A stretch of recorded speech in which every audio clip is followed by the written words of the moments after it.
Iya, guys. Kenapa saya masuk Kristen? Karena saya merasa aneh dengan pengajaran Islam yang berkata apa? Kalau suami saya meninggal, ini ya kan, nanti di surga ketemu 70 bidadari apa ya? Termasuk saya. Aduh, saya gak. Itu ya, Islam pasti bilang gitu kan. Itu berarti mata hati sudah diterangi oleh Allah tuh, Mas. Makanya jadi menyadari pengajaran sesat itu. Masa ada pesta seks di sorga? Gila nggak? Gila banget. Meninggal. Setelah mimpi yang kedua, itu saya langsung to the point tanya Tuhan Yesus always. Saya bilang, oke Tuhan, kalau begitu, kapan dia meninggal? Wih, dengan jelas Allah berkata, tidak lewat tahun ini. Benar Mas, 10 Desember, belum lewat tahun 2009. Kenapa apa yang firmankan Allah Mas? Yes. Ini juga waktu papaku mau saya pernah tanya, Tuhan, Nabi Muhammad masuk surga atau neraka? Ya, dan saya dapat jawabannya. Kenapa? Kenapa dia masuk neraka? Karena dia penyesat, tahu. Orang aku beritakan satu suami satu istri, dia ajarin bahkan dia sendiri. Kalau aku utamanya, sehingga diikuti sama umat. Itu Allah yang maha benar ya. Jadi Allah itu hidup Mas. Dia bukan patung. Dia ngomong kebenarannya, ngomong tentang dusta iblisatan, supaya kita terketipu iblisatan bohong, supaya pada waktu hari kiamat, waktu Yesus datang di atas awan bersama para malaikat, kita bisa berseru Tuhan Yesus, dan dia akan langsung selamatkan kita. Namanya keluputan diangkat, diubah jadi tubuh kemuliaan.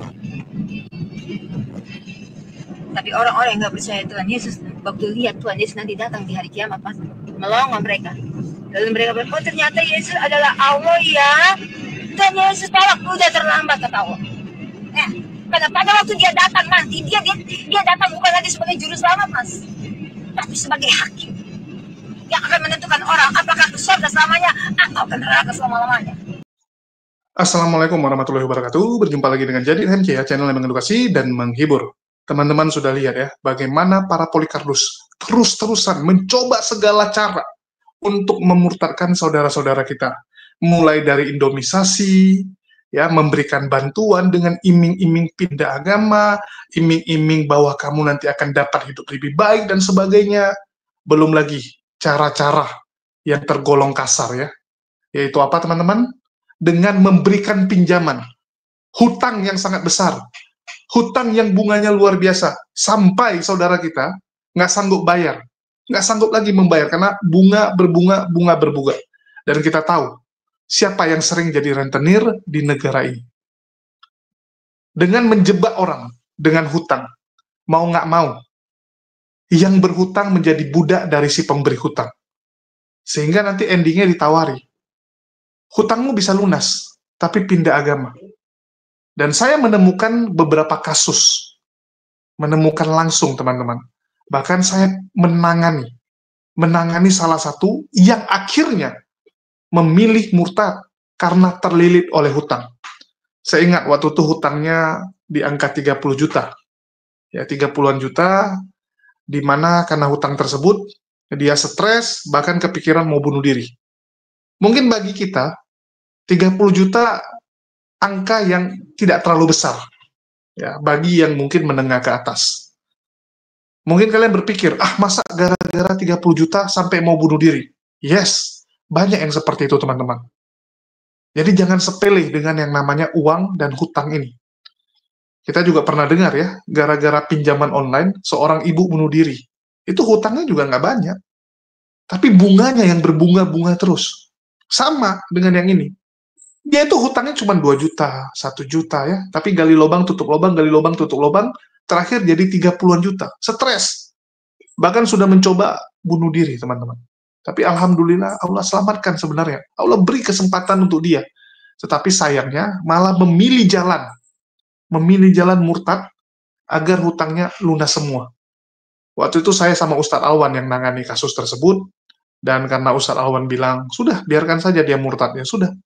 Akhirnya dia murtad, dia tunjukkan dia sudah dibaptis, dia ke gereja, ya, dia kirim fotonya ke kami, terus kita bilang, ya sudah. Artinya memang dia menggadaikan imannya. Itu pilihan hidup dia. Nah, itu cara yang ekstrim ya.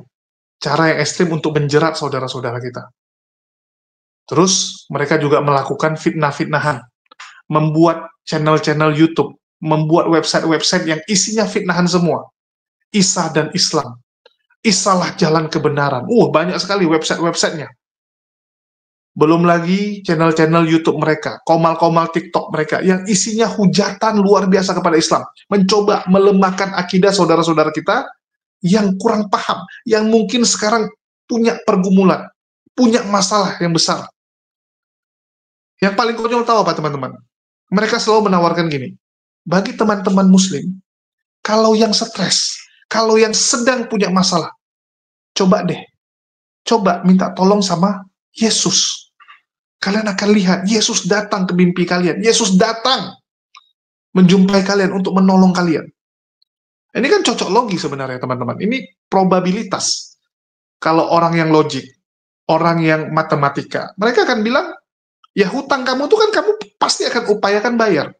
Masalah kamu itu pasti kamu akan upayakan keluar, membereskannya. Peluangnya antara selesai atau tidak, kan begitu. Terus Anda bawa, coba tes doa sama Yesus. Nanti Yesus datang. Saya sampai bingung ya. Dan memang ada beberapa murtadin kasih kesaksian. Mereka lagi stres, pusing, karena merasa selama ini berdoa, Allah belum jawab. Ya, Allah belum jawab, Allah nggak bantu. Terakhir mereka coba nih. Coba-coba deh, iseng-iseng kan gitu. Awalnya coba-coba, lama-lama ketagihan. Mereka coba berdoa kepada Tuhan sebelah. Tiba-tiba ada yang nolong. Tiba-tiba ada proyek. Tiba-tiba ada keberuntungan. Dikiranya ini Tuhan yang benar. Kalau bicara uang, kekayaan, kesuksesan, saya berkali-kali bilang, kamu pergi pesugihan pun banyak yang sukses. Teman saya ke Gunung Kawi setiap tahun, teman-teman. Dia cerita, dulu restorannya hancur, sepi. Setelah ke Gunung Kawi, sukses, terbang tinggi. Terakhir apa? Sampai sekarang, dari muda sampai tua sekarang, setiap tahun wajib datang ke Gunung Kawi. Apa bedanya Tuhan mereka seperti itu?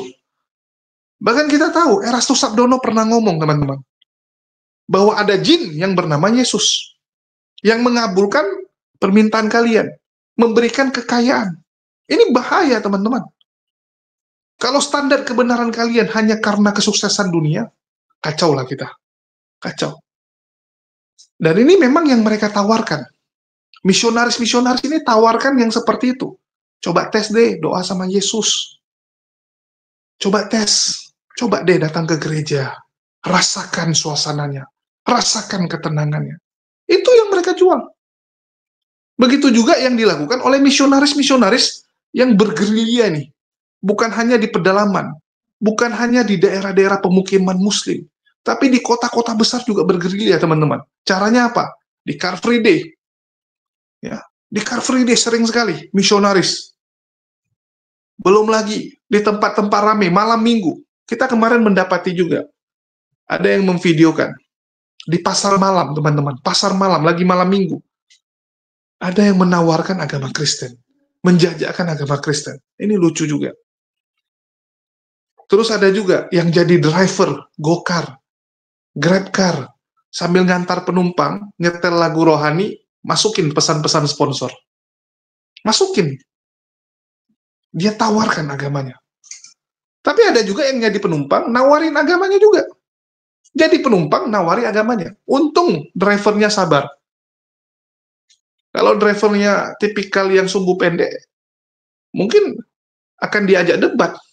Mungkin akan diputarkan morotai kan? Wah, biar panas setan ini kan? Putarkan. Atau mungkin disuruh turun. Tapi alhamdulillah, ya dia sabar, tapi dia videokan saja kan gitu. Kita sekarang kalau ada orang jahati kita, orang kriminalisasi kita, orang berbuat jahat sama kita, ya nggak perlu kita balas kejahatannya dengan hal yang sama. Udah videokan saja. Kalau kita dizolimi, videokan saja. Tunjukkan kepada dunia. Malu sendiri nanti dia. Dan ini yang dilakukan oleh saudara kita ini. Dia ditawarkan agama sebelah, dia videokan. Ya, dia videokan aja, simple kok, videokan saja. Biar orang tahu kelakuan yang sebelah ini gimana. Kan gitu, biar tahu orang. Tetapi alhamdulillah teman-teman, cara-cara mereka ini terbukti gagal. Ya, terbukti gagal selalu. Kenapa? Karena produk yang kurang bagus, itu biasanya pasti akan dijual dengan segala cara. Dan orang sudah tahu itu. Masyarakat tahu. Kalau ada produk yang dijajakan, dipaksakan, dikasih diskon, dijual door to door, dipaksakan ya, bahwa ini bagus dan sebagainya, bahkan menjelekkan produk kompetitor, artinya ini produk nggak benar. Ini produk bermasalah. Ini produk nggak laku. Masyarakat udah tahu itu. Itulah kenapa banyak yang tidak peduli dan nggak mau termakan rayuan tersebut. Kecuali yang case-case yang tadi itu ya, dililit hutang, dijebak dengan perempuan, rudalisasi, hamilisasi, dan sebagainya. Tapi kalau yang normal, enggak. Bahkan orang yang terlahir Kristen sekalipun, yang lahirnya Kristen, teman-teman, diajarkan Kristen, kalau dia mau menggunakan akal, dia akan bertanda tanya, kenapa Tuhan saya lemah? Kenapa Tuhan saya berdoa kepada Tuhan satu lagi? Kenapa Tuhan saya bisa mati? Dan ini banyak kita dapati. Banyak. Bahkan saya ingat ya, banyak sekali anak-anak yang masih SD, SMP, itu sering gitu bertanya.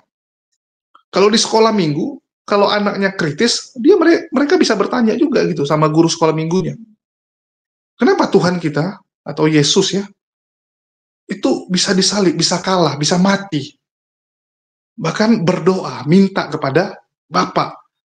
Sehingga mereka bertanya, kenapa nggak nyembah sama Bapak saja? Kenapa Yesus yang disembah? Karena memang sekarang ini banyak sekali gereja yang lebih fokus nyembahnya Yesus. Coba lihat, berdoa apa? Dalam nama Yesus. Mereka ngusir setan, apapun yang mereka lakukan, doain rumah, doain apapun, dalam apa? Dalam nama Yesus. Gak pernah mereka bilang apa? Dalam nama Bapa, Anak, Putra, Roh Kudus. Kecuali Katolik ya. Katolik masih konsisten dengan trinitasnya. Tapi kalau kita lihat yang Protestan-Protestan ini, sering sekali, semua dalam nama Yesus. Bahkan lagu-lagunya bisa dibilang juga nggak adil. Coba lihat, lagunya siapa? Yesus, Allah Bapa. Roh Kudus jarang. Lagu yang dipersembahkan tuh Roh Kudus jarang. Ini nggak benar juga ini ya, nggak adil teman-teman. Nggak adil. Mereka banggakan Yesus, tapi di satu sisi mereka sendiri, di dalam akalnya, ya, di dalam akalnya itu sadar gitu, ini kok Yesus gitu, padahal Yesusnya tak berdaya saat disalib, tak berdaya teman-teman. Ya, mohon maaf saya pakai istilah itu. Dan inilah yang dialami oleh saudara kita Hutomo Tirta, teman-teman. Hutomo Tirta ini dari kecil terlahir Kristen, ya, terlahir Kristen, tapi dia nggak percaya. Kenapa dia nggak percaya? Karena dia lihat ini kok gimana ceritanya gitu, kok Tuhan ada versi manusia, ada Tuhan yang versi roh, ya. Terus ada lagi Roh Kudus gitu. Jadi ada dua roh, satu manusia. Tuhannya tiga, ya. Ada tiga pribadi, satu hakikat yang mereka bilang ya. Pribadinya dua roh, satu manusia. Wah, nggak adil juga, lebih banyak rohnya. Kenapa bukan roh, manusia, terus satu lagi makhluk yang lain lah. Orang yang kritis akan bertanda tanya. Yang kritis. Hutomo Tirta ini kritis. Termasuk orang yang kritis, sehingga dia akhirnya menemukan hidayah. Bagaimana perjalanannya? Ya, ini yang kita dengar. Cerita dari awal dulu kali kok ya. Dari awal kami mengenal Islam kali kok ya. Jadi dulu Tommy itu, di keluarga Tommy itu, kalangan keluarga Tommy itu sebenarnya untuk agama sendiri itu nggak terlalu penting kok. Menurut Tommy ya. Soalnya dari pernikahan orang tua sama orang tua Tommy itu kayak mama papa tuh udah beda agama. Mama tuh Konghucu, papa tuh Kristen. Tapi dulu papa Kristennya tuh Katolik yang nggak aktif lah dulu.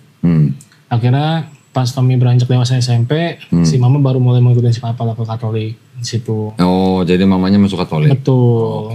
Tapi di situ Tommy, namanya orang tua mungkin kok ya belum terlalu mikir agama juga, Tommy nggak diajarin juga gitu.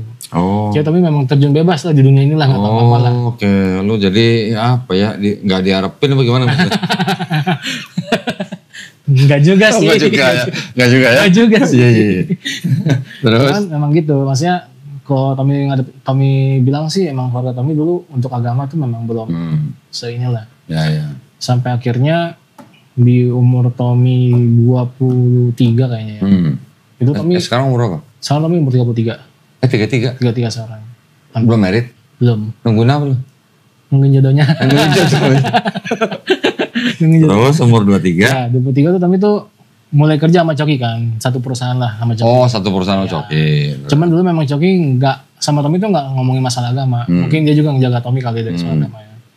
Tapi lama-lama tuh kayak Tommy ngobrol sama dia tuh jaga masa tuh kayak gini, Coki gini Tommy jelasin lah semuanya. Kayak Tommy tuh menyembah Yesus sebagai Tuhan dan lain-lain. Coki bilang ya coba kau pelajaran agama kau dulu lah yang gitu kan. Dulu Tommy jujurnya kok Tommy dibaptis. Dulu setelah Tommy tuh dibaptis tuh 1 tahun pelajaran. Baru dapat pengurap kan, dapat baris kan. Apa pengurapan? Iya dikasih minyak, diminyakin. Oh, keren lu jadi Mesias diurapi. Diminyakin lah, minyakin. Oke, terus. Itu 1 tahun kan. Cuman masalahnya Tommy itu dulu tidak pernah ikut ajaran itu kok. Oh, jadi walaupun lu dibaptis lu gak ikutin ajaran? Tommy gak pernah ikutin sama jadi sekali. Lu gak percaya Yesus Tuhan? Tommy gak percaya. Lah kenapa? Soalnya Tommy pas tahun kedua Tommy jujurnya Tommy di umur 23 itu baru benar-benar baru mau ngikutin mama ke gereja. Dengan pikiran bukannya cuma mau nyenangin si mama lah. Biasanya ada pikiran aneh-aneh gitu. Berarti dari kecil sebelum umur 23 lu gak pernah gereja? Enggak pernah. Tommy tuh mungkin dibilang agnostik kali ya. Tommy percaya Tuhan tapi gak percaya sama agamanya gitu. Tuhan tapi percaya ada gitu tapinya. Enggak kewihara juga? Enggak juga kewihara. Terus? Akhirnya di umur 23 tuh Tommy coba ikut mama ke gereja. Di umur 24 itu Tommy udah bilang Tommy udah gak mau ke gereja lagi. Jadi cuma setahun? Setahun hampir 2 tahun lah. Soalnya Tommy 2023 di awal Januari Tommy ke gereja. Itu udah ikutin yang Tommy bilang Tommy dibaptis tuh. Walaupun Tommy gak ikut pelajarannya. Di tahun kedua di Desember tanggal 25 itu Tommy beres enggak. Abis Natalan Tommy gak ikut lagi. Abis Natalan? Kenapa kapok itu? Bukan kapok ya, Tommy bilang apa ya? Yang kayak Tommy bilang Tommy tuh setiap di gereja kan pasti kan Natalan tuh ada kayak layar TV gitu kan. Gitu kan. Di situ Tommy tuh kayak gak tahu batin kayak ada ngomong yang pas Yesus disalib. Minta sama Tuhan, Tommy bilang kok aneh menurut Tommy. Maksud tuh Yesus pas doa sama Tuhan? Pas doa semalam-malam? Iya, enggak yang pas disalib kok. Pas disalib, Eli sama Tani. Kan disitu kan Tommy baca kan, dia bilang ya Bapak kenapa kau tinggal kok? Tuhan minta tolong Bapak, siapa nih Bapak? Lu umur 23 udah mikir begitu ya? Di umur 24 sih kalau itu Tommy 24. Iya berarti masih muda lah, sudah begitu ya. Gua umur 40-an baru mikir begitu. Berarti gue yang telat dong Rick. Berarti gue yang tell me dong gitu dong. Tapi mungkin karena Tommy itu dapat obrolan lawan kali ya sama Coki ya maksudnya ngomong ya. Mungkin Coki bilang coba pelajarin dulu gini-gini. Tommy mulai pelajarin gitu. Walaupun enggak. Tommy jujur apa Tommy baca Bible gak bisa kok. Bukan gak bisa baca huruf, gak ngerti ya pengertiannya bahasa itu menurut Tommy apa sih ini bahasa. Lu gak dijamah Roh Kudus berarti kalau gitu. Kurang masuk Roh Kudus kali Tommy. Kerasukan kali ya Tommy ya, benar juga sih. Harusnya kerasukan tuh. Oh lu berarti ke gereja cuma setahun 2 tahun. 2 tahun ke gereja, itu benar-benar. Setelah itu lu jadi apa? Tommy udah putusin ke mama, Tommy gak mau gereja. Cuma Tommy situ masih apa ya, gak tahu mau kemana tujuannya kok. Masih mencari-cari lah. Jadi selama itu sampai sebelum lu kemarin syahadat itu, lu boleh dibilang lu gak beragama? Gak beragama sama sekali. Tapi kalau boleh dibilang setelah 2 tahun setelah dari gereja tuh umur 26, kalau Tommy bilang ke Coki sih Tommy udah muslim kok menurut Tommy ya. Gitu. Tapi Tommy belum syahadat gitu. Tommy udah ikutin syariat semuanya, puasa Tommy ikutin, zakat Tommy ikutin. Lu bayar zakat? Bayar zakat Tommy ikutin. Lu puasa sebulan? Puasa Tommy ikutin. Lah, terus? Sholat Tommy ngumpet. Tapi itu cuma ketemu maghrib doang. Sholat maghrib doang. Sholatnya sholat maghrib doang. Soalnya siang sampai itu ketemu mama terus gak bisa ngapa-ngapain. Lu sholat maghrib doang di mana? Di masjid atau di rumah?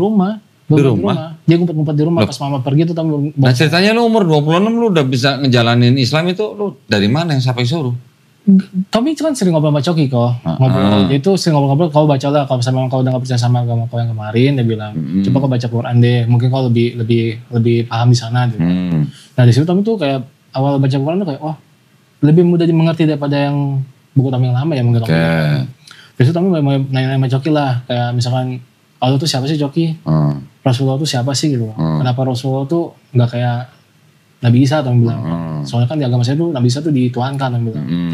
Akhirnya Coki baru ngelasin Tommy lah, Islam tuh begini Tommy. Allah tuh begini, Rasul tuh begini, kita tuh begini. Wah ya temen lu Coki itu ya? Sebenarnya dia agak risih juga sama Tommy kok. Ngomong itu agak risih dia sebenarnya. Soalnya dia mikir takutnya saya mencuci otak kau, dia bilang gitu kan. Nanti disangkain Islamisasi. Iya, dia bilang takutnya saya mencuci otak kau, dia bilang. Lebih baik kau Tommy cari tahu sendiri. Kau kau nggak tahu apa, tanya saya, dia bilang. Dia ngomong gitu sama Tommy kan. Oh ya udah. Dari situ Tommy tuh mulai tuh dikasih kajian sama si Coki, coba dengan Ustadz Khalid, dia bilang kan. Oh, Ustadz Khalid. Tommy dengan Ustadz Khalid, Ustadz Hadi Yaya, Tommy dengerin. Tommy pokoknya semua Ustadz melahap lah Tommy makan. Akhirnya selesai di umur Tommy 28, Tommy bilang sama Mama. Tommy mau syahadat, cuma nggak ngasih. Mama nggak kasih. Nggak ngasih. Mama bilang si apa ya, mungkin orang Cina kali kok ya, Tommy juga. Bukan ras ya, suku ya. Orang Cina tuh selalu mikir kalau Tommy mau syahadat atau orang yang syahadat tuh kayak Tommy pertama kali syahadat ditanya perempuannya siapa? Loh. Oh, sangkain mau merit. Merit. Tommy bilang enggak gitu, Tommy bilang. Akhirnya sama Mama tuh bertahan tuh sampai umur 32 Tommy bertahan. Oh. Itu benar yang kayak Coki bilang, kok jangan sampai mati aja, dia bilang. Sayang banget kalau udah tahu, tapi kalau mau lanjutin. Oh, berarti ini judulnya nih syahadat yang tertahan ya berarti. Tertunda. Ya dong, syahadat yang tertunda gitu ya. Ya tapi gitu, akhirnya kan sian amat loh. Kayak Tommy ketemu Kondi juga, untung gak mati loh, dia bilang. Iya. Tapi gak mati, alhamdulillah Tommy bilang. Masih syahadat gitu kan. Memang Coki bilang, udah kau kayak Tommy bilang, saya masih takut Coki kayak mikir orang tua. Mungkin ini yang takut sama semua orang kalau yang mau syahadat ya. Kayak Tommy mikirin tuh kayak kemarin bilang jantungan lah atau apalah. Saya tuh pikir gitu Coki. Oh, nyokap berjantung. Betul. Terus? Akhirnya Coki bilang itu waswas setan Tommy, kalau mesti lawan, dia bilang. Sebenarnya tuh gak bakal terjadi kayak gitulah, dia bilang. Akhirnya Tommy masih bertahan dengan sifat Tommy yang bertahan di situ aja udah. Tommy masih sholat? Tetap sholat. Berarti lu dari umur 26 sampai umur 32 kemarin sholat terus? Tetap sholat. Tapi sholat maghrib doang apa? Maghrib doang. Maghrib doang. Dan jujur masih 30 doang gue. Oh 30 doang. Gak apa-apa. Ya. Tapi maksud gue gini, untung lo belum sadat lo. Itu dia. Kalau udah sadat tuh sholat maghrib doang kodok. Kodok tuh itu baik banget itu kan. Saya tak mikir. Udah selesai gitu. Akhirnya di umur Tommy 32, di bulan Juni Tommy ngomong ke Mama. Tommy udah gak bisa tahan lagi, Tommy mau syahadat. Diterima gak? Kalau gak terima ya Tommy angkat kaki, Tommy bilang. Oh. Si Mama kasih Mama jawaban lah. Mama tunggu jawaban Mama, dia bilang biar Mama pikir dulu, dia bilang. Oh ya udah. Tommy tungguin dari bulan Juni, Juli, Agustus, September ngaret kok. Kayak nyokap tuh kayak gak mau ngasih gitu. Cuma Tommy ya udah pikir biar lah. Nah, lu gak tanya alasannya nyokap apa waktu itu? Gak ngasih? Mungkin Tommy rasa orang tua kali kok ya. Orang tua tuh mungkin dari kecil udah sama-sama seagama. Lah dia sendiri pindah dari Konghucu ke Katolik. Iya. Lu gak tanya? Kok nyokap boleh saya gak boleh gitu? Makanya Tommy kan bingung kan. Tommy sih begitu. Mungkin karena udah dari kecilnya sama, kenapa sekarang pisah gitu loh. Beda gitu kan. Sampai Tommy ngomong kan si Koko juga udah syahadat. Dia mah udah keluar dari rumah, dia bilang. Koko lu masuk Islam waktu lu umur berapa? Tommy umur 20 kayaknya. Oh udah lama ya? Udah lama. Karena nikah bukan? Nah kalau kakak Tommy karena nikah. Oh nikah. Tapi sekarang tetap ngejalanin kan? Tetap ngejalanin, sholat tetap jalan. Bagus alhamdulillah. Iya, soalnya Tommy lihat istrinya juga kayak ngedukung dia lah. Oke, nah maksud gua waktu Koko lu masuk Islam, nyokap gimana waktu itu? Nyokap tuh gak terlalu pusing kok sama Koko, soalnya dia udah gak di rumah. Ya terus apa bedanya? Ya makanya Tommy bilang sampai Tommy ngomong. Karena cuma lu di rumah doang? Iya, Tommy bilang sampai apa Tommy mesti pindah rumah dulu, baru diizinin Tommy. Kan gak mungkin Tommy. Terus? Kan. Akhirnya udah pokoknya kasih Mama jawaban dulu, bilang, kasih Mama pikir dulu, kasih jawaban. Oh ya udah Tommy bilang kan. Itu sampai di bulan November. November terakhir tuh kenapa Tommy udah yakin Tommy mau syahadat? Karena almarhum kakak Tommy kok. Oh almarhum kakak Tommy, kenapa? Meninggal di tanggal 4 November itu kemarin. 20 hari sebelum Tommy syahadat dia meninggal. Oh 20 hari sebelum Tommy syahadat. Tanggal 4 November dia. Yang meninggal itu muslim bukan? Bukan kok. Jangan bilang tapi lucunya gini kok. Tommy sih jujur Tommy mau ngarepin janji Allah lah nanti lah di sana. Sebelum meninggal tuh jam 10 lewat berapa lah. Tommy ngomong sama kakak Tommy tuh benar nafas udah di tenggorokan. Tommy belum mualaf. Tapi ngomong ke kakak Tommy ini, kok lu dengar gua ya, lu ucapin ini, la ilaha illallah aja kok ucapin ini kok, biar gua janji malam bisa ketemu, Tommy bilang. Lu nya belum syahadat. Lu udah nalkinin orang. Iya, tapi biar nanti gua gitu, kalau lu bisa janji ini, kita nagih, Tommy bilang, lu tuh jawabin gue. Terus kayak kalau ngikutin? Nah itu Tommy gak tahu lah, soalnya kan nafas udah tenggorokan kok, udah bener-bener udah dingin semua. Cuman yang Tommy lihat setelah kau ngomong itu, gak berapa lama dia kayak langsung kayak keluar udahlah semuanya. Nah, akhirnya meninggal lah kan. Setelah meninggal 1 hari itu Tommy udah bener-bener apa ya, maksudnya Tommy tuh udah corain semua ke dia lah, kasih sayang Tommy ke kakak Tommy kan. Tapi terus saya mikir tuh, Tommy bilang kayaknya nih mati ini gak kenal umur, Tommy bilang. Udah gak ada, udah pasti mati, Tommy bilang kan. Makanya pas 1 minggu setelah kakak meninggal, Tommy pesan sejadah dulu tuh pas meninggal tuh. Sejadah. Sejadah, kalau bener tuh. Pas pesan sejadah, Tommy buka 1 minggu setelah kakak meninggal, Tommy buka depan mama sejadah, mah Tommy mau syahadat. Tanggal 24 ini Tommy mau ketemu guru Tommy. Soalnya Tommy sama Coki udah rencana nih, kayaknya Tommy kalau orang Cina sama orang Cina cocok nih. Soalnya saya mikir kata si Coki, kalau saya bawa ke Ustadz Syafiq, Ustadz Khalid, wah pasti kalau bilang teroris, dia bilang nih, jangan panjang. Kalau sama Cina-Cina cocok nih. Cina-Cina. Akhirnya Tommy bilang, Tommy mau syahadat mah sama orang Chinese juga namanya Kodonditan. Dia tuh ini Tommy jelasin semua kan. Ini orangnya Chinese, Tommy bilang sama tuh. Ini Tommy bilang. Nyokap tuh kayak ngediamin Tommy 3 jam lah ngediamin Tommy kok. Oh iya? Bener-bener Tommy ngomong bang muka. Oh berarti sebelum itu lu udah nonton ke channel gua? Tommy udah nonton. Tommy udah dari Coki apa dari? Dari Coki juga. Tommy nih kalau liat nih orang Cina berbahaya dia bilang. Orang Cina berbahaya? Siapa Coki? Wah bener-bener berbahaya. Coki nih. Tahu gitu lu tadi bawa Coki kesini. Orang Cina berbahaya. Berbahaya nih. Oh iya bener juga berbahaya nih. Terus. Akhirnya udah kan Tommy kayak gitu. Akhirnya Tommy nonton. Tommy pun nonton. Jujurnya kalau Tommy setelah Tommy bilang Tommy ngomong ke gereja lagi tuh. Tommy nonton kajian tuh bener depan mama. Layar Tommy kan lumayan gede kan sampai kerjakan. Mereka tuh kayak orang ngapain sih nonton gituan. Ya Tommy bilang kenapa sih orang namanya juga nyari referensi, Tommy bilang kan. Tommy udah ngomong ke gereja lagi, Tommy bilang. Emang gak punya referensi lain, Tommy bilang. Kan agama yang lain ada, sama aja lah, Tommy bilang. Buat apaan, Tommy bilang. Tommy udah nyaman di sini, Tommy bilang. Terus tetap bertahan 8 tahun lah. Kayak tapi gitu. Sebenarnya kalau waktu itu lu bilang sama nyokap, mah Tommy mau masuk Buddha gitu. Pasti gak dilarang ya? Kasih kok. Pasti gak dilarang pasti.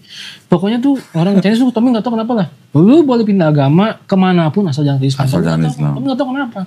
Pasti asal ngomong tuh kayak kakaknya Mama tuh ngomong Islam tuh orang miskin, Islam tuh apa ya teroris, Islam tuh ini tuh keras apa? Yang ngomong kakak lu? Kakaknya Mama. Oh kakaknya Mama. Punya kakak. Ngomong Tom bilang keras di mana sih? Tom bilang emang lihat yang mananya? Tom bilang kan nggak semua Islam pukul rata kayak gitulah. Tom bilang kan. Akhirnya tuh si Mama kayak apa ya? Pas Tommy terakhir mau bilang syahadat itu, si Mama udah nggak bisa apa-apain lagi kan. Tommy ngomong tanggal 23, 24 Tommy berangkat langsung sama Coki. Itu belum langsung berangkat. Nangis gak nyokap lo? Nangis kok. Itu yang Tommy bikin berat, Tommy itu sempat nangis. Itu yang buat Tommy berat buat ninggalin Mama pas itu. Apa Tommy tunda aja ya Tommy bilang. Cuma tuh pas ngomong sama Coki, Tommy ingat proses setan, hati-hati. Setan tuh mau gini. Udah tau lah bilang. Ya juga Tommy bilang, yaudahlah jalan dulu lah. Soalnya Tommy pikir kalau misalnya Tommy udah apa ya, udah bersyahadat nanti, apakah Mama bakal ngebedain Tommy atau enggak, Tommy gak tahu gitu. Soalnya si Mama tuh punya cerita yang apa ya, punya histori yang gak enak lah sama saudara sendiri. Soalnya saudara dulu tuh namanya siapa Tommy lupa lah. Syahadat orang tuanya tuh gak dideketin sama dia. Dikit-dikit haram, gak boleh, ini gak boleh satu piring gini. Tommy bilang, Tommy gak kayak gitu mah, Tommy bilang. Gitulah akhirnya kan. Makanya pas Tommy ngomong ke dia kan, lu mesti berubah ya, tapi berubah lebih baik lagi dari sekarang. Makanya Tommy buktiin sekarang ke si Mama gitu loh. Makanya sekarang si Mama tuh kayak masih, nah sekarang dia lebih bawel sama Tommy lah kok. Oh gitu, alhamdulillah. Bawel banget kok. Tommy kalau misalnya gak subuhan mungkin diketok pakai kayu kalau sama dia. Gitu. Bangun kagak dia? Serius? Serius, bangun kagak dia? Sekarang malah nyokap lu yang bangun? Nyokap yang marah-marah. Alhamdulillah. Kayak Tommy pernah, mungkin lagi turun iman kali kayak imam Tommy mungkin tuh ya. Subuhan tuh seminggu di rumah mulu gitu. Kecapean tuh. Ini Mama lihat kayaknya seminggu gak pernah ke masjid lagi dia bilang. Terus? Mau jadi apaan dia bilang? Iya. Mau jadi apa? Mau jadi teroris lu gitu? Mau jadi apaan dia bilang kan? Mau jadi teroris? Mau jadi apaan lu dia bilang kan? Udah gak ke masjid lagi dia bilang. Sholat subuh di rumah mulu dia bilang. Loh, alhamdulillah kok nyokap lu bisa berubah begitu? Betul kok. Maksudnya apa mungkin karena apa ya? Tommy juga ngerasain perubahan diri Tommy itu setelah mu'alaf kok. Alhamdulillah. Bener-bener Tommy itu yang ngerasain apa ya? Ya berarti selama setahun ini Tommy sudah nunjukin jadi muslim ternyata lebih baik. Lebih baik kok, baik banget. Lebih sayang sama lebih sayang banget. Lebih hormat. Lebih hormat banget. Alhamdulillah. Itu yang Tommy rasain sekarang. Tapi ya mungkin perasaan orang tua mungkin gak bisa bawa kali ya. Makanya kayak dia sering ngomong sama dia Tommy, si Tommy gimana nanti ya, soalnya kan udah beda agama sama kita nih, nanti gini. Terus kenapa? Ya dia Tommy kayak udahlah sih mah gak apa-apa malah. Si Koko juga dia bilang udah ngejalannya baik-baik kok, gak aneh-aneh kan sama Mama gak berubah kan dia bilang. Kalau yang masuk Islam sama nyokap juga tambah baik? Baik kok. Alhamdulillah. Baik. Nah kalau yang meninggal itu umur berapa? Umur 35. Sakit? Autoimun. Oke. Autoimun, kakak Tommy. Maksud gue gini, tadi gue lupa ngomong. Ya entah Kokolo yang meninggal itu mengucapkan kalimat syahadat atau enggak, kita nggak tahu lah ya. Mungkin juga dalam hati dia mengucapkan, kita cuma seren kalau aja ya. Betul. Tapi yang hebat lu belum syahadat udah nalkinin orang. Tapi ngomong gitu kok di kuping kiri dia, kok lu ucapin ini, kok ya ucapin ini, orang bilang lu dengerin biar gue janji mau. Nah, sebenarnya gini, ini ada yang pengen satu gue ngomong. Iya. Selama beberapa tahun itu, dari umur berapa tadi? Umur 26 lah teman-teman. 26 ya. Sampai 32 berarti. Iya. Lu sebenarnya sudah menjalankan Islam. Ya walaupun cuma sholat maghrib doang. Dan selama itu lu cuma nunggu izin dari nyokap. Betul. Sebenarnya untuk masuk Islam itu nggak perlu izin orang tua. Sebenarnya. Lu kalau lagi di hutan lu mau syahadat gimana? Lu mau izin sama monyet emang? Iya juga kok. Ya, cuman kan karena lu mungkin apa ya? Satu mungkin kurang pengetahuan, kedua lu saking sayangnya sama mama. Gitu ya. Betul. Lebih sayang sih. Untung masih dikasih umur lo. Alhamdulillah aku nggak mati kan ini. Tapi udah kebiasaan joki. Syahadat sama saya dulu lah pas jalan lah. Apalagi di jalan saya mati nih. Iya. Aduh, udah enggak, bilang ke Koni dulu, bilang Koni ya. Oh iya. Tapi udah benar takut kok.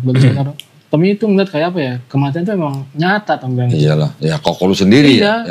Tommy itu kayaknya nggak bakal bisa lama lagi Tommy nggak tahu bakal sampai berapa lama kan. Ya kita nggak pernah tahu kita dikasih umur berapa. Betul. Kan.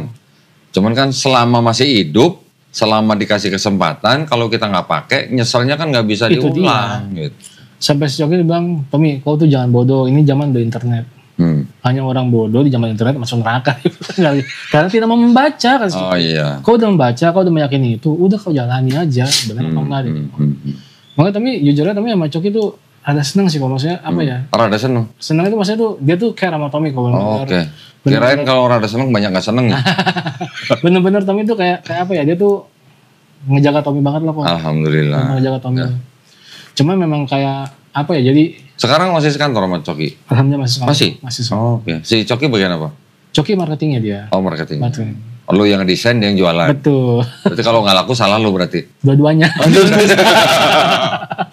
Ini gimana sih nggak bisa ini? Lu yang desain, dia yang jual. Kalau nggak laku berarti salah desain dong berarti. Dua-duanya salah kok. Oh gitu ya. Ya. Alhamdulillah. Kami juga kayak apa ya?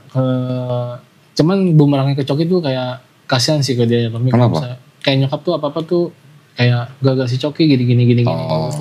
Mas Tommy enggak semua salah si Coki mah. Ada rasa menyalahkan si Coki. Iya, soalnya kan? kata si mama tuh, lu tuh syahadat gara-gara lu dengan nama temen lu, dia bilang.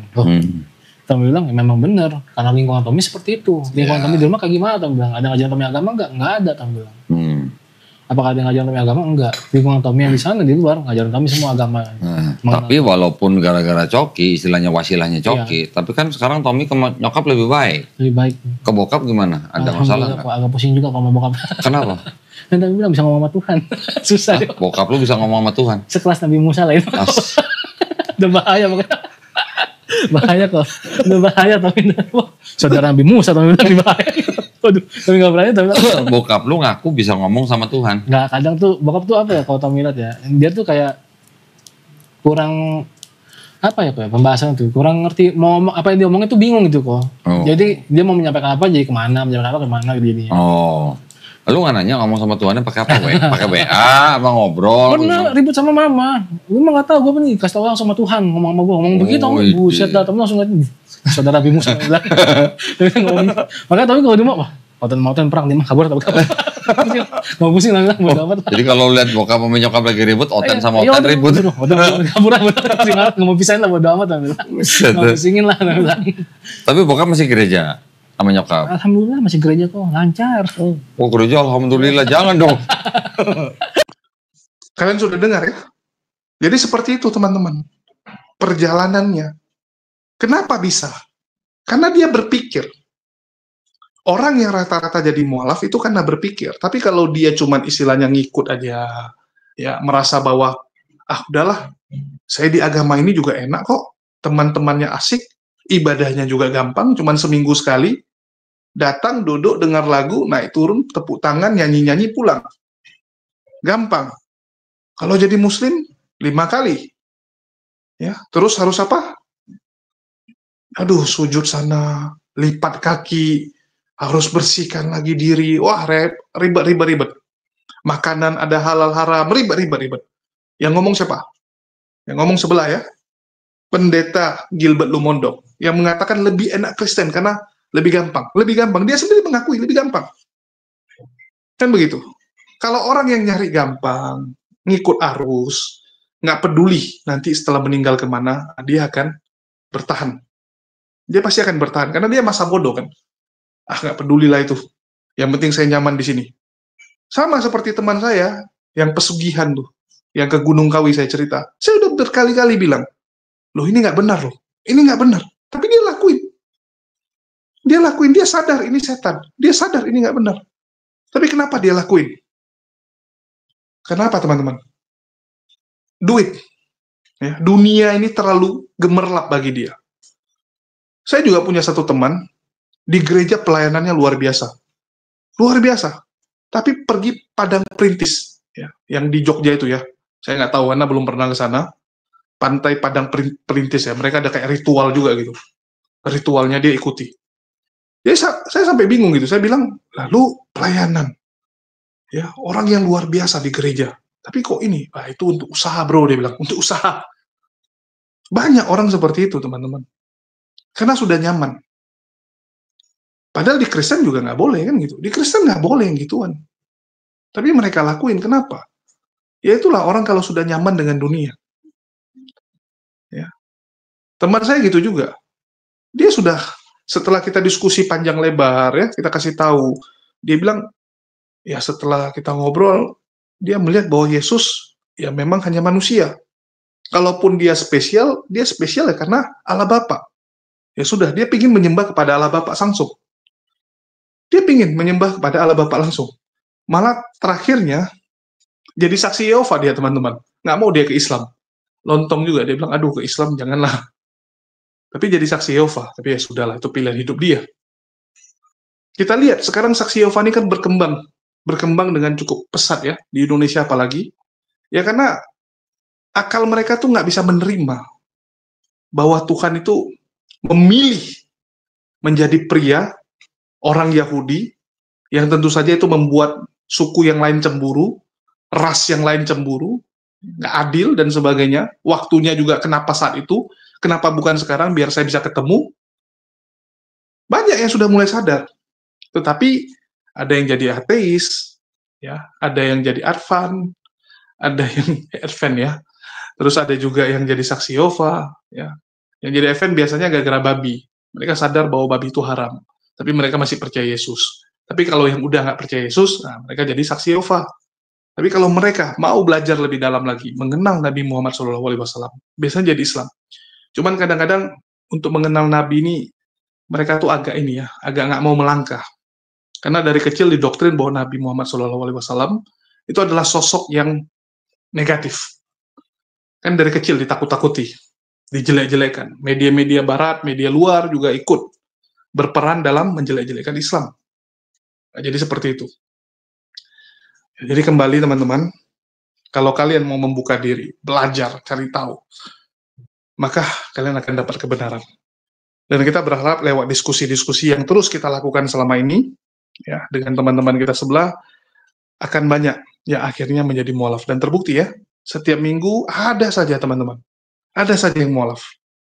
Walaupun ya, mereka harus mengalami segala bentuk penolakan, bahkan banyak sekali yang nggak berani nih untuk speak up. Ya, saya tawari speak up, mereka bilang nggak lah, takut nggak enak sama keluarga. Nggak enak sama keluarga kan gitu. Nah, ini yang terjadi.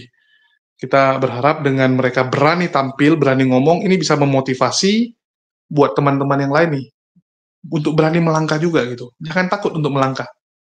Ya, mualaf itu satu pilihan yang luar biasa. Kalau saya bilang jangan pernah ragu lah untuk meninggalkan dunia. Jangan. Allah akan ganti. Kalau ada yang berpikir, aduh nanti saya jadi muslim susah hidup saya. Usaha saya gimana? Usaha saya kan rekanan saya semua kafir. Kalau jadi muslim nanti susah. Allah akan ganti kalau niat kamu benar. Kalau niat kamu benar ya. Dan saya sudah lakuin itu, saya sudah melewati proses itu. Karena saya sudah lewati, saya sudah pernah alami, saya berani cerita.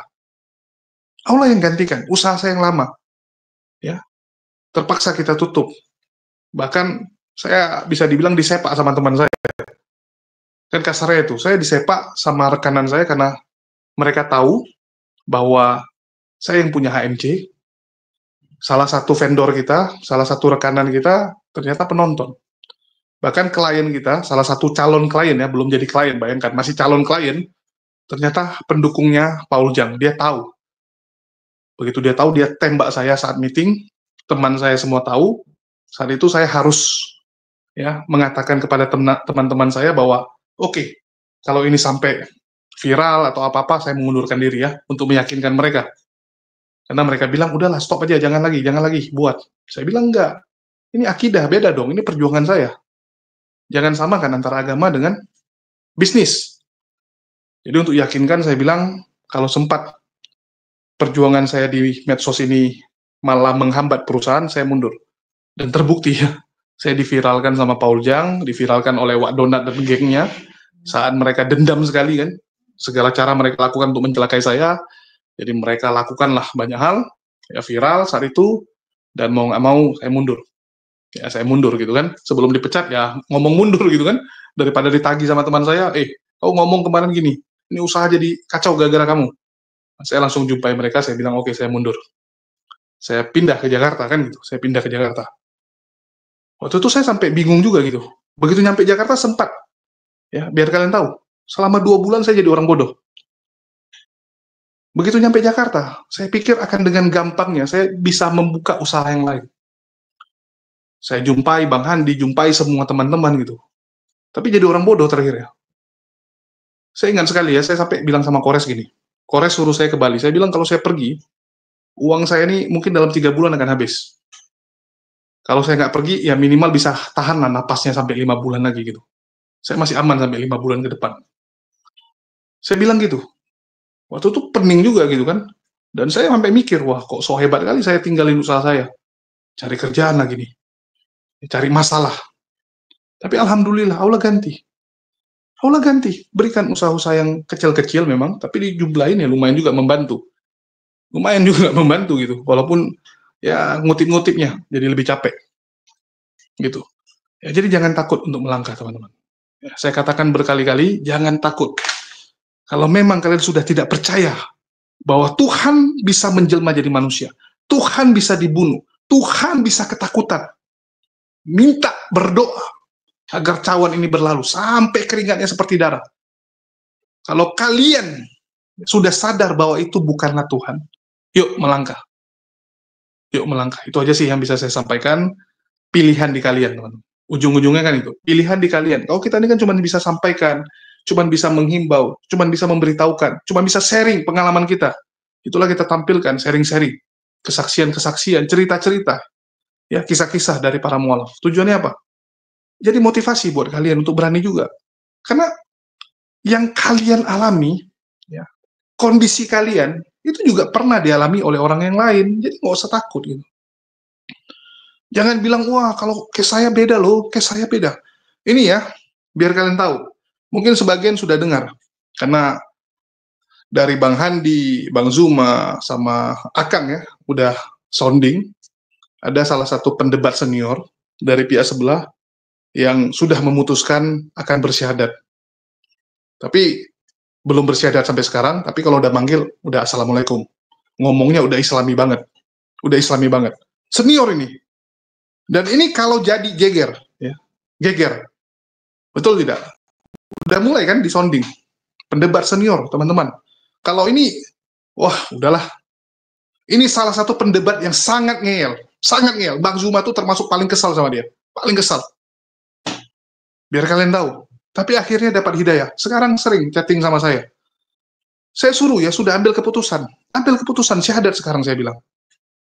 Dia bilang, aduh bro, kondisi saya, ujung-ujungnya jadi curhat gitu kan, bahwa dia yang ngurusin orang tuanya, kalau sempat dia muslim gimana, karena kampungnya itu 100% teman-teman, 100% oten, nggak ada muslim satu orang pun, kalau dia muslim dialah nanti orang pertama, dia gimana gitu. Saya bilang ke Jakarta, waduh kalau ke Jakarta, siapa yang bantu orang tuanya, siapa yang ngerjain kerjaan di rumah, karena dia sendirian gitu, yang bantuin orang tuanya.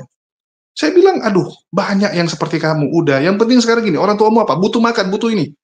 Yang penting kamu bisa support.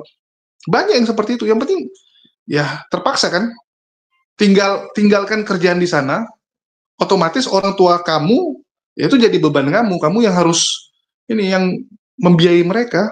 Nanti udah biayai mereka baru gimana, bisa ke Jakarta atau apa, tapi ya terserah lah, kita cuma bisa nyaranin, ya saya cuma bisa kasih advice, nasihat, ya sharing-sharing, yang penting kita jaga sama dia supaya semangatnya itu tetap ada, dan mungkin bisa segera ya, kita doakan saja semoga berani segera untuk melangkah, dan itu akan heboh, Pak Bom nangis, saya jamin, Pak Bom nangis teman-teman, Laskar Polikardus nangis, karena ini bukan nama main-main, bukan, ya mohon maaf, bukan kelasnya guru jending ya, guru jending udah bersyahadat, tapi jauh kelasnya teman-teman, ya jauh, nanti kalian akan terkejut sendirilah. Mungkin itu aja yang bisa saya sampaikan. Makasih buat teman-teman semua yang udah nyimak dan mendukung channel ini, makasih buat semuanya, dan jangan lupa ya, kita juga banyak sekali pergerakan yang akan kita lakukan di 2025, dan ini sudah ada si Domon di sini ya, Daman udah join di kita, dan banyaklah yang akan kita buat. Bagi teman-teman yang tergerak untuk membantu, ya, mensupport dengan jalur Indomisasi, dapat disalurkan melalui nomor rekening yang tertera di bawah. Itu aja sih yang bisa saya sampaikan. Makasih buat teman-teman semua yang udah support dan mendukung channel ini. Di akhir kata saya ucapkan, wassalamualaikum warahmatullahi wabarakatuh. Sampai jumpa di konten-konten kita berikutnya.